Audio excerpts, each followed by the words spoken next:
नमस्कार, आप देख रहे हैं न्यूज़ वन इंडिया। उत्तराखंड की अहम खबरों के साथ हाजिर हूं मैं शिल्पा। सबसे पहले खबर देहरादून से। पूर्व आईएएस उमाकांत पवार को बनाया गया वरिष्ठ स्वास्थ्य सलाहकार। स्वास्थ्य विभाग में अवैतनिक सलाहकार बने पूर्व प्रमुख सचिव डॉक्टर उमाकांत पवार।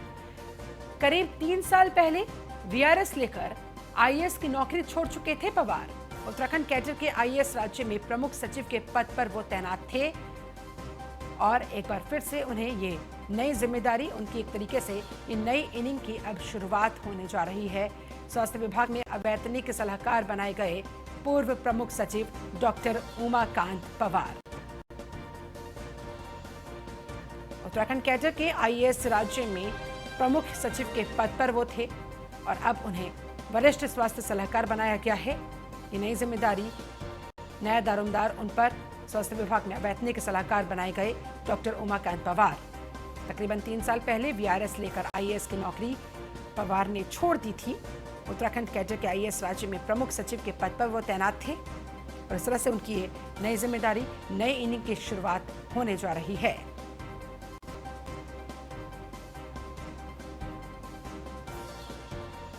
स्वास्थ्य विभाग में उनकी ये तैनाती रहेगी। ये नई और अहम पद की जिम्मेदारी उन्हें सौंपी गई है। वरिष्ठ स्वास्थ्य सलाहकार उन्हें चुना गया है। पूर्व आईएएस अधिकारी डॉक्टर उमाकांत पवार, जिन्होंने तकरीबन 3 साल पहले वीआरएस लेकर आईएएस की नौकरी छोड़ दी थी, लेकिन अब उन्हें ये महत्वपूर्ण दायित्व सौंपा गया है, ये जिम्मेदारी सौंपी गई है। अब वो वरिष्ठ स्वास्थ्य सलाहकार के तौर पर स्वास्थ्य विभाग में काम करते नजर आएंगे। अवैतनिक सलाहकार उन्हें बनाया गया और कोरोना के इस संकट काल में जाहिर सी बात है तमाम तरह की चुनौतियां इस समय डॉक्टर उमाकांत पवार हैंडल करते दिखेंगे अपने इस पद पर आसीन होते हुए। तो पूर्व आईएएस अधिकारी डॉक्टर उमाकांत पवार को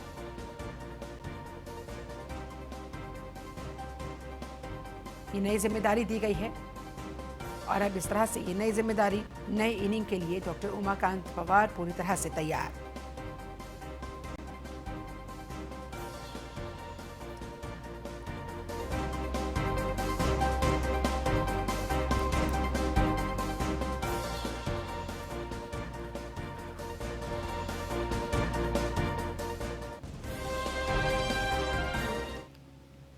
उत्तराखंड के प्रवासियों को ट्रेन से ले जाने के मामले में रेल मंत्री ने ट्वीट किया है। रेल मंत्री पीयूष गोयल के ट्वीट को लेकर अब सियासी गलियारों में चर्चाएं भी शुरू हो गई है।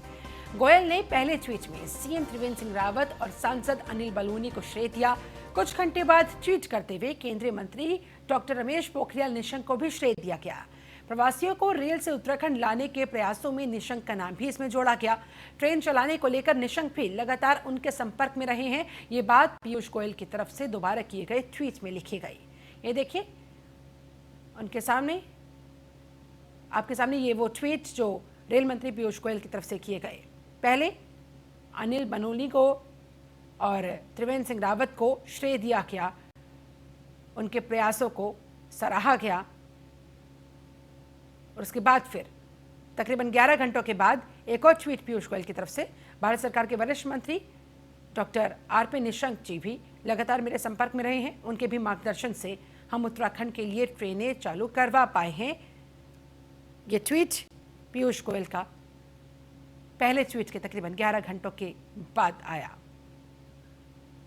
तो इस तरह से अब सियासी गलियारों में इस ट्वीट को लेकर हलचलें तेज हो गई है। कहा जा रहा है कि पहले निशंक को क्रेडिट नहीं दिया गया था, कोई श्रेय नहीं दिया गया था, लेकिन उसके बाद फिर एक और ट्वीट के जरिए डॉक्टर रमेश पोखरियाल निशंक का भी नाम इसमें जोड़ा गया। भारत सरकार के वरिष्ठ मंत्री हैं रमेश पोखरियाल निशंक। पीयूष गोयल ने कहा कि वो लगातार मेरे संपर्क में रहे हैं और उनके मार्गदर्शन से हम उत्तराखंड के लिए ट्रेनें चालू करवा सके हैं। तो ये 2 ट्वीट रेल मंत्री पीयूष गोयल के आपके सामने। पहले ट्वीट में उन्होंने देवभूमि उत्तराखंड के मुख्यमंत्री त्रिवेंद्र सिंह रावत और सांसद अनिल बलूनी जी को उनके प्रयासों के लिए श्रेय दिया। राज्य के प्रवासी मजदूरों को घर पहुंचाने के लिए रेलवे श्रमिक स्पेशल ट्रेनें चलवाने की बात कही। राज्य सरकारें पर्याप्त मात्रा में ट्रेनें चलाकर अपने श्रमिकों को घर लाने के लिए प्रतिबद्ध है और इसी प्रतिबद्धता के क्रेडिट देते नजर आए उत्तराखंड के मुख्यमंत्री त्रिवेंद्र सिंह रावत को और सांसद अनिल बलूनी को। लेकिन उन्हें बाद में मिला होगा कि डॉक्टर रमेश पोखरियाल निशंक का नाम इसमें ऐड करना वो भूल गए, जिसके बाद तकरीबन 11 घंटों के बाद फिर उन्होंने एक और ट्वीट किया और लिखा कि भारत सरकार के वरिष्ठ मंत्री डॉक्टर रमेश पोखरियाल निशंक जी लगातार मेरे संपर्क में रहे हैं और उनके मार्गदर्शन से हम उत्तराखंड के लिए ट्रेनें चालू करवा सके हैं। इस तरह से दूसरे ट्वीट के माध्यम से डॉक्टर रमेश पोखरियाल निशंक को भी यहाँ पर श्रेय दिया गया और ऐसे में अब राजनीति के गलियारों में इसको लेकर चर्चाएं जोरों पर है।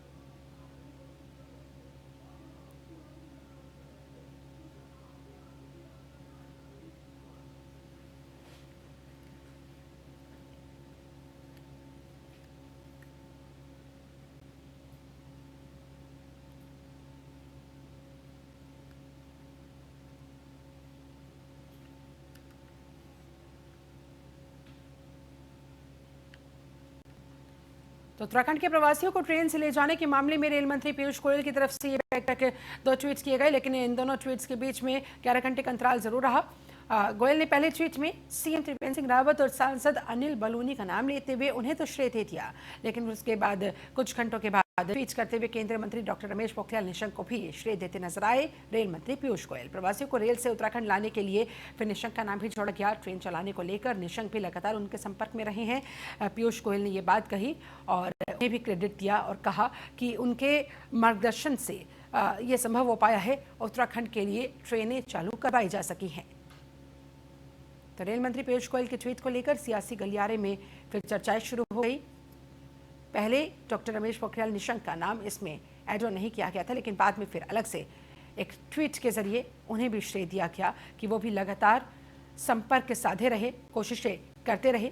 भारत सरकार में वरिष्ठ मंत्री है डॉक्टर रमेश पोखरियाल निशंक, उनके भी प्रयासों की बदौलत उत्तराखंड में प्रवासी मजदूरों को लाया जा सका, उनकी मदद की जा सकी। इस तरह से उन्हें भी फिर बाद में क्रेडिट दिया गया।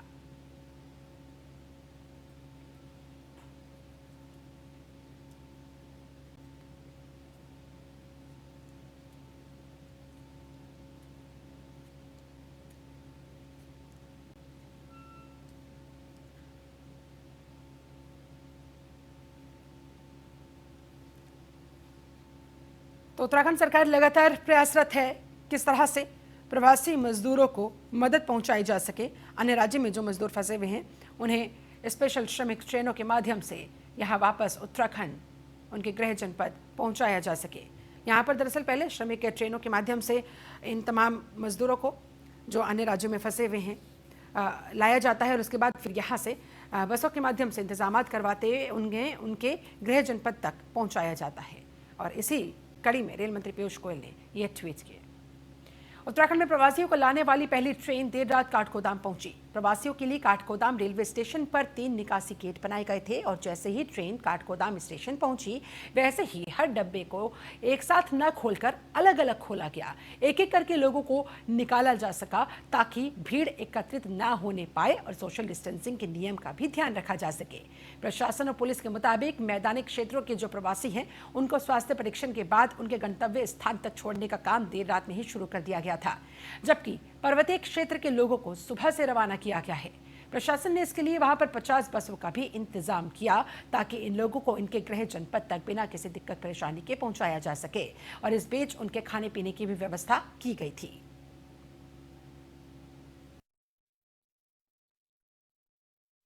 देखिए यहाँ पे प्राइम इम्पोर्टेंस है कि सोशल डिस्टेंसिंग को फॉलो किया जाए वाइल डी बोर्डिंग और लॉजिस्टिक अरेंजमेंट्स जितने भी किए गए हैं उसमें जो नॉर्म्स हैं वो फॉलो किए जाएं। मेडिकल परीक्षण उपरांत और उनकी डॉक्यूमेंटेशन उपरांत उनको जो दूर के यात्री हैं उनको स्टेडियम में उनका स्टे अरेंजमेंट किया गया है ग्वालापर स्टेडियम में। और जो हमारे नैनीताल के यात्री हैं उनको हमने पृथक से 3 पानी में अरेंजमेंट किया है, जिनको ये कोशिश रहेगी कि आज ही उनको हम घर उनके गंतव्य स्थान तक पहुँचाएं। उधर ऋषिकेश के श्यामपुर क्षेत्र में बनाए गए क्वारंटीन सेंटर की व्यवस्था पर ग्रामीण नाराज नजर आ रहे हैं। ग्रामीणों ने एसडीएम से बड़े बड़े स्कूलों के अंदर क्वारंटाइन सेंटर बनाने की मांग की है। इस संबंध में ग्रामीणों ने जिला पंचायत सदस्य संजीव चौहान के नेतृत्व में मुलाकात की। ज्ञापन सौंपकर उन्हें अवगत कराया कि वर्तमान समय में जो सेंटर्स बनाए गए हैं उसमें एक ही शौचालय है और महिलाओं के लिए अलग से भी कोई व्यवस्था नहीं की गई है। खास बात यह है कि सेंटर के अंदर व्यवस्थाओं के फैलने से अन्य बीमारियां भी न्योता दे रही है। अव्यवस्थाएं होने की वजह से वहां पर पेशेंट्स को दिक्कत परेशानियों का सामना करना पड़ रहा है। इसलिए बड़े बड़े स्कूलों के अंदर क्वारंटाइन सेंटर की व्यवस्था कराए जाने की मांग उनकी तरफ से रखी गई। यदि प्रशासन इजाजत देता है तो जिला पंचायत अपनी व्यवस्था से 1000 लोगों के लिए क्वारंटाइन सेंटर की व्यवस्था करने में भी प्रशासन की मदद करेगा।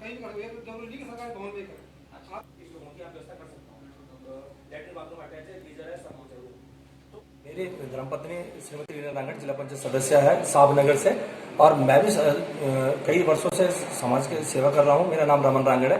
क्योंकि यहाँ हमारे क्षेत्रों में एक समस्या ये आ रही थी कि जैसे जो बाहरी राज्यों से जो हमारे जो भाई लोग यहाँ आ रहे हैं, क्वारंटाइन सेंटर जो सरकार द्वारा बनाए गए जो सरकारी स्कूलों में, वहाँ पर कहीं न कहीं जो शौचालय की, पानी की और बिजली की जो व्यवस्था है वो सुचारू नहीं थी, और कहीं न कहीं वो एक रूम में आपको 8-8, 10-10 लोगों को ठहराया जा रहा है, जिनके कारण से क्या है कि वहाँ पर जो रुकने वाले थे उन लोगों की आपत्तियां थी। उन लोगों ने हमें फोन किया कि हमारे यहाँ इस तरह की समस्याएं हैं, क्योंकि उन लोगों का कहना था कि हम लोग कोरोना से जब मरेंगे, पहले यहाँ जो डेंगू मलेरिया जो मच्छरों की जो समस्या है, इससे हम लोगों को काफी दिक्कत है। कहीं ना कहीं जो महिलाएं थी उनके लिए शौचालय कोई भी व्यवस्था नहीं, उनके लिए आपके बाथरूम की कोई व्यवस्था नहीं है। ऐसे में महिलाएं एक कमरे में आप 8-8, 10-10 लोग रह रहे हो, बीमारी फैलने का खतरा और बढ़ जाता। तो इसमें हमने संज्ञान लेते हुए हमने माननीय एडीएम साहब से आग्रह किया है कि क्वारंटाइन सेंटर कोई होटल या वेडिंग पॉइंट बनाया जाए। इसके लिए हम आज यहाँ पर अपना ज्ञापन देना है।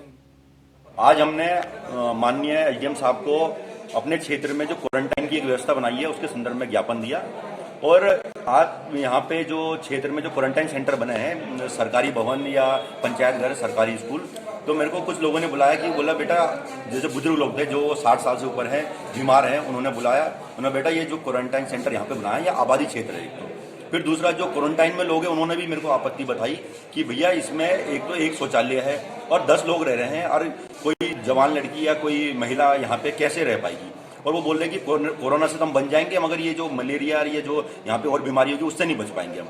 तो मैंने एसडीएम साहब से निवेदन करा, हमारे क्षेत्र में बड़े बड़े स्कूल हैं, प्राइवेट स्कूल हैं, जहाँ पे एक स्कूल में आप जो है 200-300 लोग रख सकते हो, और ऐसे हमारे यहाँ पे 25 से 30 स्कूल हैं, और जो बारात घर है, वेडिंग पॉइंट है, ऐसे 8 से 10 बारात घर हैं, और कम से कम 1000 लोगों की हम व्यवस्था बना लेंगे।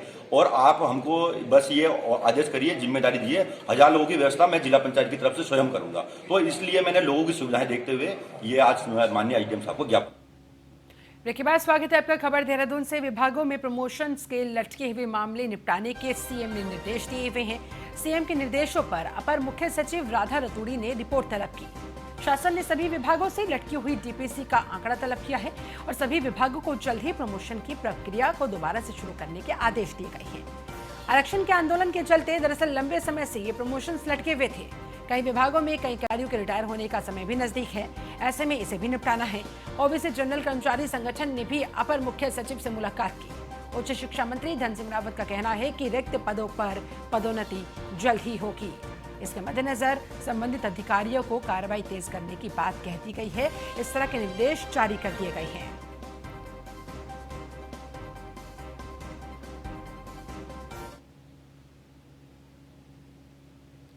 देखिए, माननीय मुख्यमंत्री जी जल्दी सभी कार्मिकों की डीपीसी कर दी जाए और किसी के प्रमोशन नहीं रोकनी चाहिए। हमारे शिक्षा विभाग में अभी हमने प्रभारी प्राचार्य बनाए थे पहले, क्योंकि डीपीसी रुक गई थी, और 3 दिन पहले सबकी डीपीसी हो गई है। आज हमने उनको नियुक्तियां भी दे दी हैं। यूजी में 28 प्राचार्यों को भेजा हमने, और पीजी कॉलेज में हमने 2 प्राचार्यों को भेजा है, और साथ में हमने हमारे डायरेक्टर साहब की भी रिटायर्ड हो रहे हैं 30 तारीख को, उनकी भी डीपीसी हो गई है। तो 30 तारीख के बाद नए हमारे डायरेक्टर भी आ जाएंगे। तो मुझे लगता है कि उच्च शिक्षा विभाग में पहली बार आपने देखा होगा कि 100% कॉलेजों को प्राचार्य मिल गए हैं, चाहे यूजी कॉलेज हो, चाहे पीजी कॉलेज हो, और चाहे सेल्फ फाइनेंस कॉलेज हो। हर जगह हम लोगों ने प्राचार्यों की नियुक्ति की है, और लेक्चरर भी हमारे यहाँ 500 से ऊपर अभी तक लोक सेवा आयोग से आ चुके हैं। सबकी नियुक्तियां हम लोग कर चुके हैं। तो शिक्षा विभाग में अब शिक्षणोत्तर कर्मचारी से लेके, प्रोफेसर से लेके, प्राचार्य से लेके, और रजिस्ट्रार से लेके, कुलपति से लेके, कहीं अब कमियां नहीं। वहीं लॉकडाउन के कारण चंडीगढ़ और गुरुग्राम में फंसे हुए चमोली के 812 लोगों को उत्तराखंड परिवहन निगम की 46 बसों से चमोली लाया गया। गोचर पहुंचने पर लोगों का थर्मल स्कैनिंग किया गया, उन्हें होम क्वारंटाइन करवाया गया और सबसे आरोग्य ऐप अनिवार्य रूप से इंस्टॉल करवाया जा रहा है। वहीं रेड जोन से पहुंचे 206 लोगों को 14 दिनों के लिए फैसिलिटी क्वारंटाइन यहां पर करवाया गया है।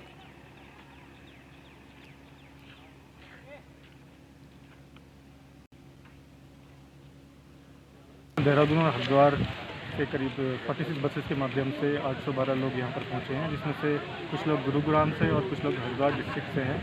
तो इसमें जो रेड जोन डिस्ट्रिक्ट से हैं उन सभी को यहाँ पर फैसिलिटी क्वारंटाइन किया जा रहा है। 206 के करीब ये लोग हैं जिन्हें फैसिलिटी क्वारंटाइन में भेज दिया गया है। बाकी सभी लोगों को होम क्वारंटाइन में भेज दिया गया है। उनके संबंधित ग्राम प्रधानों को सूचित कर दिया गया और कुछ के द्वारा ग्राम प्रधान के द्वारा वहाँ पर व्यवस्था की गई है। पंचायत घर या स्कूल में उनको क्वारंटाइन में रहने की व्यवस्था कर दी गई है। और यहाँ पर जो भी लोग आ रहे हैं उनको यहाँ पर प्रशासन द्वारा। खबर जोशीमठ से। नंदा देवी राष्ट्रीय पार्क में गश्त बढ़ाई गई है। वन्य जीवों की सुरक्षा दृष्टि के मद्देनजर ये गश्त बढ़ाने का फैसला लिया गया।